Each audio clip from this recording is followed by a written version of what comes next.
Alhamdulillahi Rabbil Alamin. Assalamu alaikum, mes honorables frères et sœurs, que la paix soit sur vous.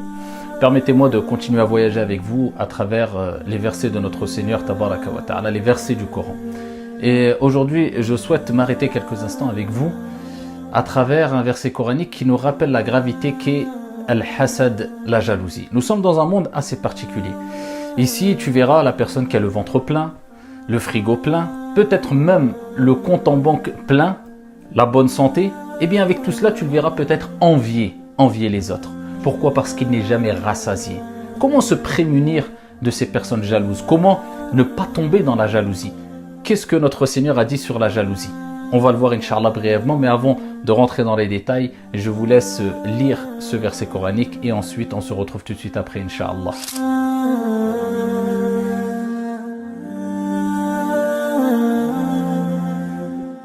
أم يحسدون الناس على ما آتاهم الله من فضله. Ils agissent avec jalousie. Notre Seigneur parle de ces gens-là qui agissent avec jalousie vis-à-vis de personnes qui ont été gratifiées par des bienfaits venant de qui? Venant d'Allah, venant de Dieu, venant de notre Seigneur, créateur des cieux et de la terre, le riche par excellence. Donc Dieu les blâme en leur disant: vous jalousez des personnes, vous agissez avec jalousie vis-à-vis de personnes gratifiées par des bienfaits qui viennent de moi. C'est pour cela que certains savants disaient que le jaloux, c'est comme s'il se plaignait de Dieu. C'est comme s'il disait: oh Dieu, tu es injuste. Tu as donné à un tel et tu ne m'as pas donné à moi. Allah subhanahu wa ta'ala, de par sa clémence, de par sa miséricorde, de par sa justice complète et parfaite, eh bien, il distribue ses bienfaits de manière appropriée. Il sait à qui et pour qui est ce bienfait bien précis. Et donc, on n'a pas à se plaindre quant aux bienfaits qui ont touché nos frères, nos sœurs, les gens autour de nous, en se disant: pourquoi lui et pourquoi pas moi? Toi, tu as des choses que l'autre n'a pas, et l'autre a des choses, a des bienfaits, et gratifié et comblé par des délices, par des bienfaits, que toi tu n'as pas. C'est ici le partage de Dieu, notre Seigneur Tabaraka wa Ta'ala. Et c'est une épreuve aussi quelque part. Mais pourquoi envier les gens? Pourquoi agir avec haine? Sachez que Al-Hasad tue. La jalousie tue. La jalousie peut mener au meurtre. Et c'est pour cela que dans l'histoire, nous voyons que Qabil, le frère de Habil, les deux enfants de Adam, notre père Adam, eh bien, ici, il y a eu un conflit entre eux. Et Qabil a été pris d'une jalousie excessive qui l'a poussé à tuer et à commettre le premier meurtre sur la surface de la terre. C'est le meurtre de Qabil vis-à-vis de son frère Habil. Pourquoi? Parce que Qabil était jaloux de qui? De son propre frère. Donc rien d'étonnant que la jalousie entre même au sein des membres d'une même famille. Et pourquoi pas, vous avez l'exemple de Youssouf, alayhi salam aussi. Youssouf qui, ses propres frères ont été jaloux de lui à tel point où ils l'ont jeté. Ils ont jeté ce prophète Youssouf dans un puits.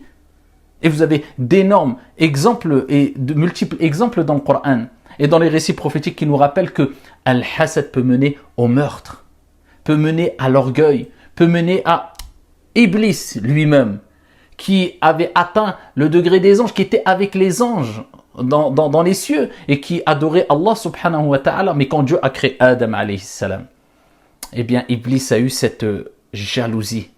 Il a été pris d'une jalousie et il a dit: ya Allah, moi je suis mieux que lui. Tu m'as créé de feu et lui tu l'as créé de terre, d'argile. Regardez, la jalousie l'a poussé à quoi? À l'orgueil, au kibr. Ana khayrun minhu. Moi je suis meilleur que lui. Donc nous sommes quelque part dans un monde où il y a de plus en plus d'envieux. Et l'envieux, comme vous le savez toutes et tous, ne sera jamais tranquille. Pourquoi? Parce que ici, il va vouloir à chaque fois que le bienfait, ou voir le bienfait dont son frère a été comblé, disparaître. Et donc comme il verra son frère, ou son collègue de travail, ou les personnes autour de lui, eh bien, ici, vivre avec ce bienfait-là, eh bien, il ne sera jamais tranquille. Comme si ça allait changer quelque chose à sa vie, que ce bienfait disparaisse chez la personne qui est en face de lui, ou pas.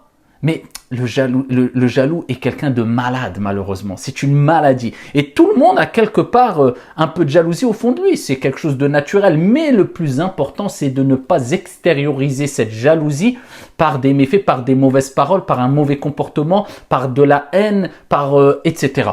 C'est de laisser mourir cette jalousie en soi et d'invoquer en faveur de son frère. Et de demander à Dieu de vous combler du bienfait ici par lequel a été comblé votre collègue ou votre frère que vous pouvez être amené à jalouser quelque part. Comment réagir face au jaloux? Quelle est la meilleure des réponses à apporter au jaloux? Eh bien, ici, il y a 3 comportements à avoir. Le premier des comportements, je vous rapporte les paroles le poème de Ibn al-Mu'taz, rahimahullah ta'ala, lorsqu'il disait « Isbir ala kaydi al-hasoud, fa inna sabraka qatiluh, fa an-naru ta'kulu ba'daha illam tajid ma ta'kuluh » Patiente quant à la ruse du jaloux, quant à la méchanceté, quant au mal du jaloux, patiente. Et la meilleure des réponses à donner à l'injuste, au jaloux, au haineux, c'est de l'ignorer et de patienter et de t'en remettre au divin. C'est la meilleure des réponses. Et c'est ce qui va le tuer. Et regardez ce qu'il dit Ibn Mu'taz dans le poème « Isbir ala kaydi al-hasoud » Patiente quant à la ruse, au méfait du jaloux. « Fa inna sabraka qatiluh » Ta patience le tuera. Les personnes qui vous dénigrent, les personnes qui sont jaloux, les personnes en général qui s'acharnent sur vous, en général ils sont jaloux. Quand leur acharnement n'est fondé que sur du vent. Mais ils s'acharnent sur vous. Vous avez beau les éviter, ils continuent à s'acharner. Eh bien, ici, sache que ta patience les tuera. Et il donne l'exemple ici, une sorte de métaphore, ici qui a un rapport avec le jaloux. Et il dit « Fannaru ta'kulu ba'daha illam tajid ma ta'kulu » Il rappelle que le jaloux, c'est comme du feu. Et il dit « Le feu se consume quand il ne trouve plus rien à brûler ». C'est comme ça. Un moment ou un autre, ça s'arrête. Il ne pourra pas persister dans son mal tout simplement parce que tu l'auras ignoré. Première des choses, tu auras patienté.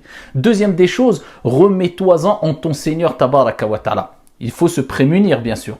Et parmi les moyens de se prémunir, c'est ad-du'a, c'est parmi les moyens. C'est l'invocation, c'est le dhikr, c'est l'évocation, c'est la récitation du Coran. Et c'est pour cela que ce qui fait partie des invocations du soir et du matin, c'est de toujours réciter Surat al-Falaq et Surat al-Nas à 3 reprises. Et dans Surat al-Falaq et Surat al-Nas, on cherche protection auprès du Dieu des hommes, contre le méfait des hommes, contre la méchanceté de l'être humain.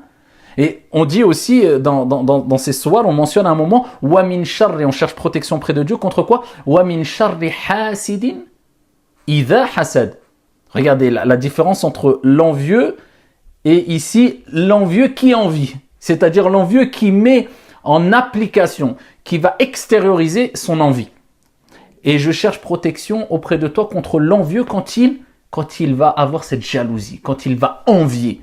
C'est pour ça que je vous ai dit précédemment, quelqu'un peut avoir de l'envie, un peu de jalousie. Mais le plus grave, ce n'est pas de l'avoir, c'est de ne pas la combattre et de l'extérioriser en faisant du mal. Wa min sharri hasidin idha hasad. Et Allah, je cherche protection auprès de toi contre cette personne jalouse. Quand il va avoir cette jalousie, il va l'extérioriser par le mal. Et aussi les invocations du soir et du matin comme Bismillahilladhi la yadurru ma'asmihi shay'un fil ardi wa la fis sama' wa huwa as-sami'ul alim, etc. Les invocations qui vous permettent d'avoir une assistance, une préservation venant de votre Seigneur Tabaraka wa Ta'ala. Ça, c'est la deuxième des choses. Troisième des choses, eh bien, c'est ici de cacher quelque part vos projets. C'est pour ça que le prophète sallallahu alayhi wa sallam a dit faciliter la réussite de vos projets en ne les dévoilant à personne, car chaque personne qui est comblée d'un bienfait aura un jaloux, aura un envieux. Donc ici, si tu veux favoriser la réussite de tes projets, ne les dévoile à personne, c'est-à-dire eh bien, minimise le nombre de personnes qui vont être mises au courant. C'est-à-dire, évite de rapporter à tout le monde tous les projets que tu veux faire, les réussites que tu vas vivre, tes moments de joie, et particulièrement à travers les réseaux sociaux. Vous savez aujourd'hui qu'il suffit qu'une personne parte en vacances ou vive une chose, un moment de bonheur en famille ou autre, et bien tout de suite il veut le publier et voilà, dans son réseau à lui, sur des réseaux comme Snapchat ou Instagram, etc., il dévoile tout. Et il ne sait même pas que peut-être la personne qu'il voyait comme la personne la plus proche, son meilleur ami, c'est lui qui va lui jeter le plus grand missile à travers ses yeux. Al-aynu haqq, le mauvais œil est une vérité. C'est lui qui va le jalouser le plus peut-être. Ça ne sert à rien d'exposer tout ce qu'on fait. Si tu es heureux, alhamdulillah, garde ici ce bonheur, cette joie, ici, et préserve-la sans la dévoiler à tout le monde. Et ici, faites attention parce que le mauvais œil, venant de la personne qui est jalouse, eh bien, peut faire d'énormes dégâts. Et sachez que la personne qui est jalouse doit se dire au fond d'elle qu'il ne réussira jamais à acquérir ce qui jalouse. La chose qui jalouse, la chose qu'il envie, s'il agit ainsi. Par contre, s'il prend conscience que tout vient de Dieu et il ne cessera de se fatiguer s'il agit ainsi, et qu'il va à l'encontre des recommandations divines, et qu'il est en train d'accumuler d'énormes péchés. Et le prophète alayhi salatu wassalam a dit que la jalousie dévore les bonnes actions comme le feu dévore le bois. S'il a compris ça, eh bien au contraire, il va invoquer, pas contre, mais en faveur de la personne qui est en face de lui, la personne qui est jalouse. Et vous savez que le prophète sallallahu alayhi wa sallam a dit, eh bien lorsque une personne invoque en cachette, c'est-à-dire sans en informer son frère, il invoque pour son frère dans la prière, il dit, ya Allah, cette personne tu lui as accordé du bien, rajoute-lui du bien, accorde-lui encore plus. Il y a un ange, Malak. Tu préfères l'invocation d'un humain ou d'un ange? Un ange, Malak, rapporté par Muslim, qui dit Amin. Et pour toi de même. Toi tu invoques pour ton frère, et bien l'ange dit Amin, c'est-à-dire Allahumma stajib, que Dieu accepte, et pour toi de même. C'est-à-dire ce que tu as demandé pour ton frère, l'ange réclame la même chose, demande la même chose à son Seigneur, à notre Seigneur pour toi. Donc, au lieu de dire j'aimerais que ce bienfait disparaisse, parce que c'est ça le hasad, la jalousie, c'est de vouloir que le bienfait qui a touché ton frère ou ta sœur, la personne en face de toi disparaisse. Non. Au lieu de vouloir cela, demande à Dieu de lui en rajouter, comme ça l'ange dira Amin et pour toi de même, et demande à Allah, comme tu as comblé cette personne de ce bienfait, eh bien si c'est un bien pour moi, accorde-le-moi aussi. Qu'Allah nous préserve de al-hasad, la jalousie. Que Dieu nous permette de réagir avec sagesse, de répondre au mal par quelque chose qui est meilleur, avec le meilleur des comportements, et d'ignorer les ignorants, comme Allah nous l'a recommandé dans le Coran al-Karim. Ignorer les personnes mauvaises, ignorer les injustes, et cheminer sereinement vers votre Seigneur, tabaraka wa ta'ala, vers notre Seigneur, tabaraka wa ta'ala. Qu'Allah subhanahu wa ta'ala vous accorde réussite, vous préserve de tout mal, qu'Allah jalla wa ala nous préserve de toutes ces maladies, et particulièrement al-hasad, la jalousie, et qu'Allah nous préserve des envieux. Amin ya rabbil alamin, wassalamu alaikum.